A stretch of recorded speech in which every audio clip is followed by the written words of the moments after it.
This is Reena Jhabalian and you're watching my blog on my YouTube channel। और आज मैं हूँ उत्तर प्रदेश के किशनपुर बिराल गांव में और यहाँ पर हम आ पहुँचे हैं खेत में, जहाँ मेरी एक छोटी सी कोशिश ये है कि दरअसल जो माहौल देश के भीतर चल रहा है, किसानों को लेकर, कृषि कानून को लेकर, सरकार के खिलाफ जिस तरीके से रोष देखने के लिए मिल रहा है, तो मेरी कोशिश ये कि यहाँ पर कुछ किसान जो कि मेरे रिलेटिव भी हैं, उनसे मैं बातचीत करूँ और फाइनली समझने की कोशिश करूँ कि आखिर वो कृषि कानून को लेकर क्या कुछ ये सोच रखते हैं और आखिर जो विरोध हो रहा है उसके पीछे मेन वजह क्या है।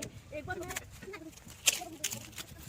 तो यहाँ ट्रैक्टर पर सवार हो चुके हैं और यहाँ पर मामा जी हैं। मामा जी, मैं आप अभी खेत में आए हुए हैं और मैं देख सकती हूँ कि पूरी ट्रॉली जो है गन्ने से भरी हुई है। ये आप कहाँ पर लेकर जा रहे हैं? ये फैक्ट्री में लेकर जा रहे हैं गन्ने की, हमारा रमाला शुगर मिल है उसमें लेकर जाते हैं। अच्छा, तो काफी मेहनत आप लोग करते हैं। हाँ जी। दरअसल मैं पहले आपको मामा के बारे में बताना चाहती हूँ, बहुत ही इंटरेस्टिंग है।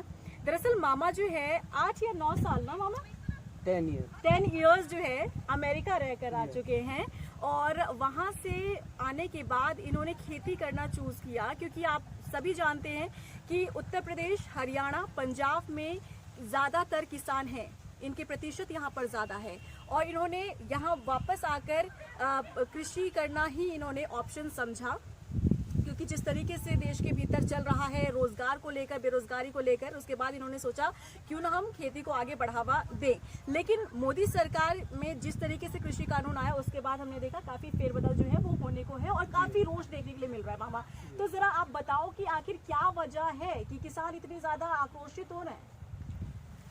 जब से मोदी जी आए हैं, इन्होंने क्या किया है, हमारे यूपी में 4 साल से गन्ने का जो रेट है वो ज्यों का त्यों है। इन्होंने 10 रुपया भी इंक्रीज नहीं किया है। अच्छा। डीजल बढ़ता जा रहा है, बिजली का बिल बढ़ता जा रहा है। पहले बागपत में 7.5 पावर होना चाहिए था, लेकिन उन्होंने 12.5 पावर किया हुआ है।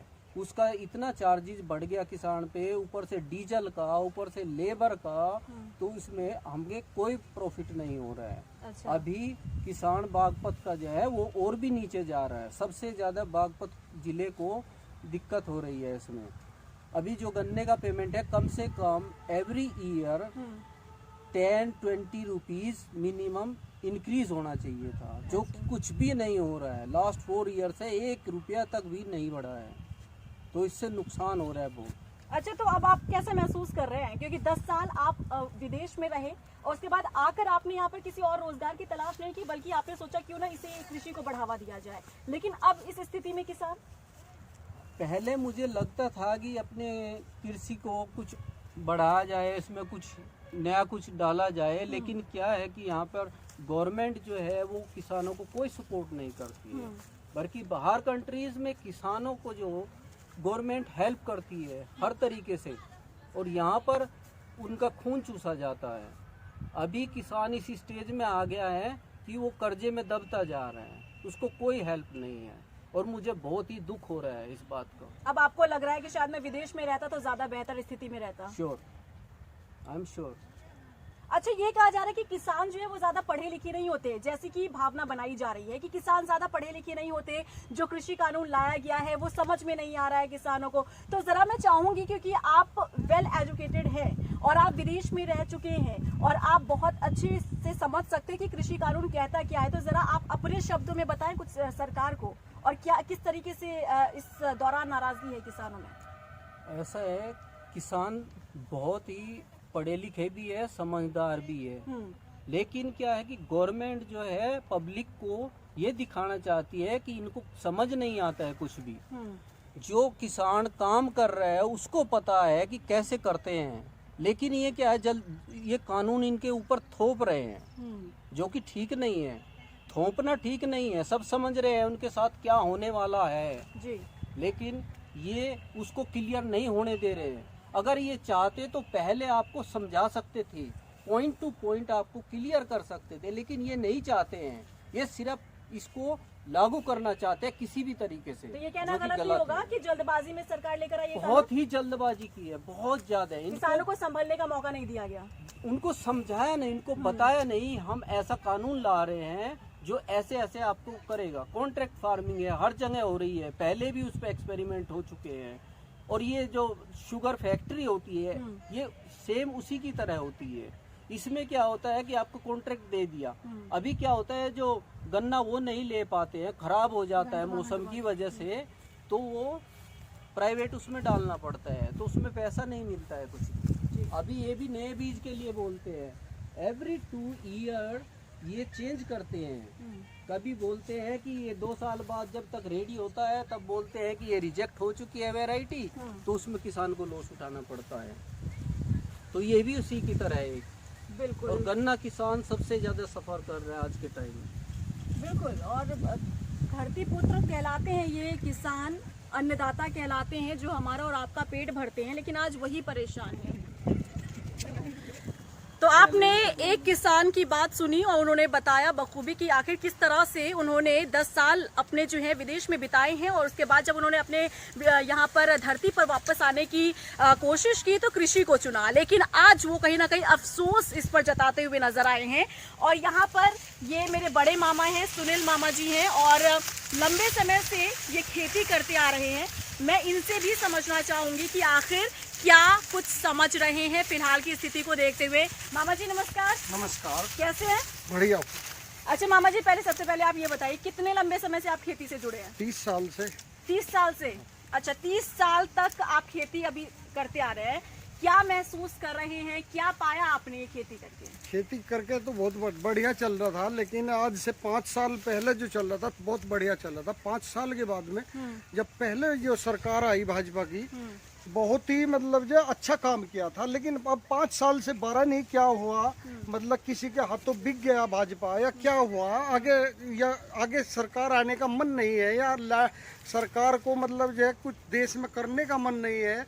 क्या कर रहे, किसानों को घुटनों पे ला दिया, और घुटनों पे लाने के बाद में किसानों को मतलब किसान किसी भी उससे मतलब तबाह हो गया। अच्छा। कुछ फसल बिजार खा जाते हैं, पहरा देते हैं रात दिन, बहुत बुरा हाल कर रखा। मतलब अब तो ये सोच रहे किसी तरीके से इनका समय पूरा हो जाए भाजपा का और हमें जो है नीचे उतार दे। अच्छा मामा जी, आपको भी याद होगा जब 2014 में लोकसभा के चुनाव हुए थे, तब उस समय बहुत ही जोरों शोरों से कहा जा रहा था कि जो बीजेपी है वो किसान हितैषी है, यानी कि किसानों के बारे में बीजेपी सोचती है। लेकिन आज की स्थिति को देखते हुए क्या लगता है? 5% आदमी थे जो भाजपा के साथ नहीं थे उस टाइम पे। अच्छा। और अब धीरे धीरे जो है 80% आदमी जो है खिलाफ हो गए भाजपा से, सिर्फ उनके करने से। क्या कर रहे, 5 साल पहले तक ठीक था, एक 5 साल जो उन्होंने किया बहुत अच्छा किया, बहुत ठीक चला, लेकिन 5 साल के बाद में कुछ ऐसा करा बारा नहीं। क्या कहाँ ये मिले, किससे मिले, क्या चाह रहे, ये आगे मतलब जो है पार्टी बनाना नहीं चाह रहे, पार्टी को खत्म करना चाह रहे, क्या चाह रहे, इन बात का यही जाना। लेकिन इन्होंने वास्तविकता में किसान घुटनों पर ला दिया, किसान 90% कर्ज बंद कर दिया, ऐसी स्थिति में कर दिया कि जमीन जो है ये बेचते रहे और इन्हें जो जमीनों को कोई पूंजीपति लेते रहे। अच्छा, 2022 में उत्तर प्रदेश में चुनाव होने जा रहे हैं, क्या लगता है, क्या लहर है? क्योंकि योगी जी तो फेवरेट हो गए थे, हमने देखा था 17 में पूर्ण बहुमत के साथ सरकार बनी थी, लेकिन अभी जो हालात है लग रहा है कि किसानों ने बिल्कुल ही मुंह फेर लिया बीजेपी से। नहीं, बीजेपी से तो देखो, ये जो हमारे मुख्यमंत्री है इनका मेन बात ये है कि ये तो गए बिजारों से, ये जो बिजार फसलों को खा गए पूरे उत्तर प्रदेश में, हम सब तबाह है उस दिन से। इन्होंने इंतजाम भी बहुत किए लेकिन वो सब खत्म हो गए। इन्होंने गौशाले खोली, फुलाना खोला, लेकिन कोई नहीं, ये खेतों में ही खुल रही है सब जी। कहीं भी गौशाला नहीं है, होगी भी वो खाली फॉर्मेलिटी है। अच्छा। सब खेतों में ही है। सो ऐसा 1 किलोमीटर तक बिजार ही बिजार नजर आवे खेतों में, जब लखावे रोने को जी करे बैठ के। इस कंडीशन में जिंदगी जी रहे किसान, और आगे आने वाले समय में ऐसा जी करे इनका तो कुछ भी ना हो, इस कंडीशन में आ गए। इस तरीके से तो किसी भी सरकार ने नहीं किया। अच्छा मामा जी, मैं आपसे बात करना चाहूंगी क्योंकि 2019 लोकसभा चुनाव से पहले ये किसान निधि योजना की शुरुआत की गई थी, जिसमें सालाना 6,000 रुपए हर एक किसान के खाते में आ रहा है। क्या आपके खाते में आ रहा है? नहीं आया। क्या बात कर रहे हैं? नहीं आया, मेरे खाते में कोई पैसा नहीं आया। एक और है इसमें मेरे हिसाब से 60% के खाते में आ रहा, 40% वैसे रह जा वंचित। किसका ऐसा है कि जो पहला आ गया बीच में रुक के, फिर उसका बंद हो गया, दूसरे का चालू हो गया, तो मतलब इन्हें जो है करीब 40% को रखना है। 60% को दिया जा रहा है। आंकड़ों में तो सब दिखाया जाता है कि किसान बस जो है वो- दिखा रहे हैं उनकी यानी कि कागज में कुछ और है, धरातल पे कुछ और है। आंकड़ा उन्हीं का है, वही आंकड़ा बनाने वाले हैं, वही वो हमारे से कौन सा आंकड़ा ले रहा, कोई खेत में आके भाई आंकड़ा तो तुम्हारे ठीक है बढ़िया बात है, लेकिन कौन आ रहा है, कोई नहीं आता।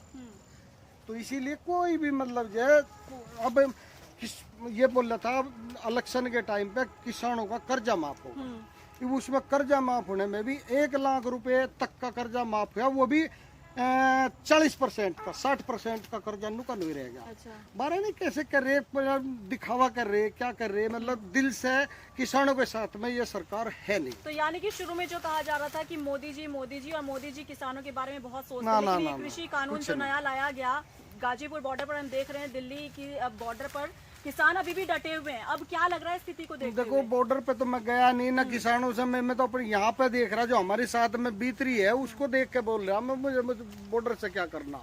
मैं नहीं गया बॉर्डर पे कहीं भी, मैं तो यहीं पे हूँ और यहीं पे रहता हूँ। मुझे ये पता कि यहाँ नहीं, ये कहा जा रहा है कि जो वहाँ बॉर्डर पर किसान हैं उन्हें बरगलाया जा रहा है, यानी कि विपक्ष पार्टी जो है उन्हें वहाँ पर पहुँचा रही है, लेकिन धरातल पर तो आप काम कर रहे हैं। आपको समझ में आ रहा है कि जो लोग वहाँ पर पहुँचे हुए हैं वो वाकई असमंजस में है? ऐसा कुछ नहीं, वहाँ पे 20% भी आदमी नहीं है, यहाँ पे 80% लोग खेतों में है, सभी नाराज है, बहुत ज्यादा नाराज है। बारह नहीं, मेरे हिसाब से तो वास्तविकता में मेरे सामने आओ ना, 80% लोग नाराज हो गए, और जिसमें के 85-90% लोग साथ में थे। ऐसा क्यों किया, मतलब जनता नहीं चाहिए क्या, पता नहीं इनकी माया क्या, यही जाना है। तो फाइनली सरकार के लिए आप क्या कहेंगे? बस इनके लिए तो यही कहेंगे कि हम भाषा में, अपना अपनी मन बोली में बताइए। बता दिया, हम तो अपना मन बना लिया, हम जो है वोट आगे देंगे ही नहीं। और मैं सबसे बड़ा भाजपा का होता, मेरे पास में 8 बीघे गेहूं था, वो सारा बिजारों ने खा लिया। मैं कह लगा कोई बात नहीं, भाजपा है, कोई दिक्कत नहीं, खा लिया खा लो, अच्छी है, अच्छी करेगा, अच्छे ही रहेगी।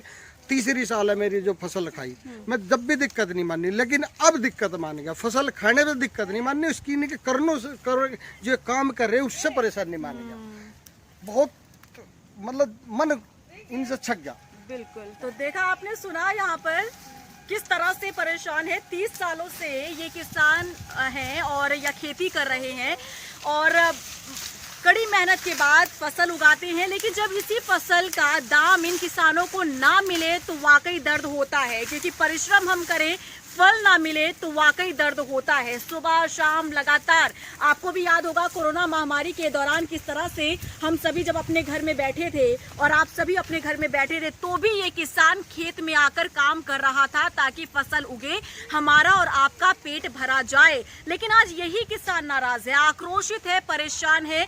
कहे तो कहे क्या, कहा जा रहा है तो यहाँ पर कहा जा रहा है कि आप राजनीति से प्रेरित हैं, लेकिन वाकई ये समझना, क्योंकि यहाँ मैं खुद खेत में पहुंची हूँ जहाँ पर ये काम कर रहे हैं और इनके दर्द को मैंने समझा है। उम्मीद करते हैं कि जो 3 महीने से किसान लड़ाई लड़ रहे हैं, कृषि कानून को वापस लेने की जो मांग की जा रही है, उन किसानों की जीत हो, क्योंकि ये समझ रहे हैं कि इनकी मेहनत का फल किसानों को नहीं मिल रहा है। फिलहाल के लिए मुझे दीजिए इजाजत, लेकिन इस पूरे मुद्दे को लेकर आपका क्या कुछ कहना है कमेंट बॉक्स में जाकर जरूर मेंशन कीजिएगा। नमस्कार।